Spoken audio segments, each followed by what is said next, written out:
اعوذ باللہ من الشیطان الرجیم بسم اللہ الرحمن الرحیم۔ مسئلہ فلسطین جو سنگین حالات اختیار کر چکا ہے، اس کی تاریخ اور اس کا مقصد جاننا ہمارے اور ہمارے بچوں کے لیے بہت ضروری ہے۔ مسئلہ فلسطین ایک ملک یا ریاست نہیں بلکہ یہ پوری امت مسلمہ کا مسئلہ ہے۔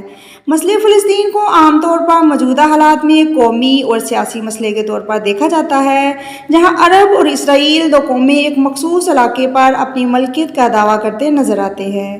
اصل میں اس مقصد کا تعلق تاریخ اور اسلامی کتابوں سے جڑا ہوا ہے، جو اپنی 1000 سالہ تاریخ میں ظلم و بربریت، ناانصافی، روحانیت اور سیاست کی داستان بیان کرتی ہے۔ بحیرہ روم کے ساحل پر واقع ملک شام کے جنوب مغربی علاقے کو فلسطین کہتے ہیں۔ فلسطین کو انبیاء کی سرزمین بھی کہتے ہیں۔ فلسطین کی تہذیب دنیا کی قدیم ترین تہذیب ہے۔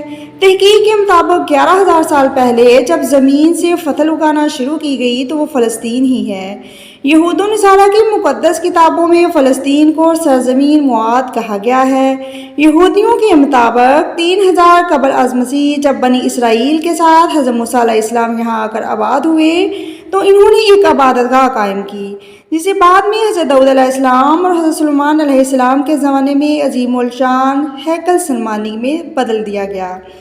عیسائیوں کے مطابق حضرت عیسیٰ علیہ السلام کی جائے پیدائش اور مقامی مصلوب بھی یروشلم ہی ہے، جبکہ قرآن پاک میں بھی اس بابرکت اور پاک مقام کو اس طرح ذکر کیا گیا ہے کہ جس کی طرف رخ کر کے نبی کریم صلی اللہ علیہ وآلہ وسلم نے نماز ادا فرمائی۔ معراج کے موقع پر بھی حضور کریم صلی اللہ علیہ وآلہ وسلم مسجد الحرام سے براق کے ذریعے بیت المقدس تشریف لائے اور تمام انبیاء کی امامت فرمائی۔ 638 عیسوی میں دوسرے خلیفہ حضرت عمر بن خطاب کی رہنمائی میں فلسطین کو فتح کیا گیا، جہاں اس وقت روم کے عیسائیوں کی حکومت تھی۔ حضرت عمر جب یروشلم میں فاتح کی حیثیت سے داخل ہوئے تو سب سے پہلے اس چٹان کے نزدیک مسجد بنانے کا حکم دیا جہاں نبی کریم صلی اللہ علیہ وآلہ وسلم سفر معراج پر تشریف لے گئے تھے، جسے مسجد اقصیٰ کے نام سے جانا جاتا ہے۔ تقریباً 500 سالوں تک فلسطین مسلمانوں کے زیر حکومت رہا اور اس سرزمین پر اسلام اور ثقافت کا گہرا اثر ہوا۔ پہلی صلیبی جنگ کے نتیجے میں شہر یروشلم پر صلیبی حکومت قائم ہو گئی، لیکن اللہ تعالیٰ نے جلد ہی ایک بہادر نوجوان صلاح الدین ایوبی سے اس سلطنت کو فتح کروایا۔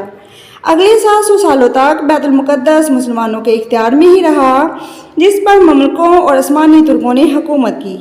لیکن جیسے جیسے خلافت عثمانیہ کمزور ہوتی گئی، یہودیوں نے مسجد اقصیٰ پر قبضہ کرنے اور تیسرے ہیکل بنانے کے لیے پوری قوت لگا دی۔ یہودی اپنے مسیحا دجال کے انتظار میں یروشلم میں اپنی حکومت قائم کر کے اپنا ہیکل بنانا چاہتے ہیں۔ یہودی خیال کرتے ہیں کہ دجال انہیں پوری دنیا میں یہودی راج کروائے گا، لیکن آخری سلطانی عبدالحمید کہ جیتے جی یہودی اپنے منصوبے میں ناکام رہے۔ دراصل حضرت سلمان علیہ السلام کے بعد یہودی پوری دنیا میں در بدر پھرتے رہے، ان کا اپنا کوئی ملک نہیں تھا۔ جب 19ویں صدی میں صہیونی تحریک کا آغاز ہوا، جس کا مقصد تھا کہ دنیا بھر کے یہودیوں کو یروشلم میں اکٹھا کیا جائے اور اپنی ریاست قائم کی جائے۔ پہلی عالمی جنگ کے بعد جب عثمانی حکومت کا خاتمہ ہوا تو فلسطین پر برطانیہ کا قبضہ ہو گیا۔ یورپی ممالک نے صہیونی تحریک کی حمایت کی اور دنیا بھر کے یہودی فلسطین آ کر آباد ہونے لگے، جس کے نتیجے میں وہاں عربوں اور یہودیوں میں تنازعات بڑھنے لگے۔ فلسطین کا کنٹرول UN کے ہاتھ چلا گیا۔ یونائٹڈ نیشن نے فلسطین کو دو ملکوں عرب فلسطین اور یہودی اسرائیل میں تقسیم کرنے کا فیصلہ کیا، جبکہ یروشلم کو UN نے اپنے کنٹرول میں ہی رکھا۔ یہاں 3 بڑے مذاہب کی عبادت گاہیں موجود ہیں۔ آخرکار 14 مئی 1948 کو اسرائیل وجود میں آیا، لیکن عرب ممالک اس کے وجود کو تسلیم کرنے سے انکار کرتے ہیں۔ یہاں سے عرب اسرائیل جنگ کا آغاز ہوا اور حیران کن بات یہ تھی کہ جدید ہتھیاروں سے لیس عربوں اور کثیر تعداد میں ہونے کے باوجود بھی اسرائیل سے شکست کیسے ہوئی؟ اب اسرائیل UN کے خلاف جا کر باقی علاقوں پر بھی قبضہ کرنا چاہتا ہے اور لاکھوں مسلمانوں کو بے گھر کر دیا۔ یہودیوں کی سازشیں آئے روز بڑھتی جا رہی ہیں اور مسلمان صرف غزہ اور ویسٹ بینک میں ہی سمٹ کے رہ گئے ہیں۔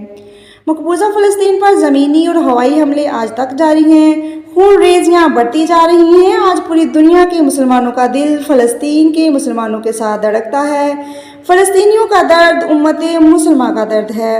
بطور امت محمدیہ ہمارا فریضہ ہے کہ ہم فلسطین کے حالات سے باخبر رہیں، اپنے دل میں ان کے لیے درد رکھیں اور جس حد تک ممکن ہو ان کی مدد کریں، یہودیوں کے خلاف حمایت جاری رکھیں اور دعا گو رہیں، اپنا اور اپنے سے وابستہ لوگوں کا خیال رکھیں، خوش رہیں اور خوشیاں بانٹیں۔ اگر آج کا میرا واقعہ پسند آیا ہو تو کائنڈلی میرے چینل کو سبسکرائب کریں، میری ویڈیوز کو لائک کریں اور زیادہ سے زیادہ شیئر کریں۔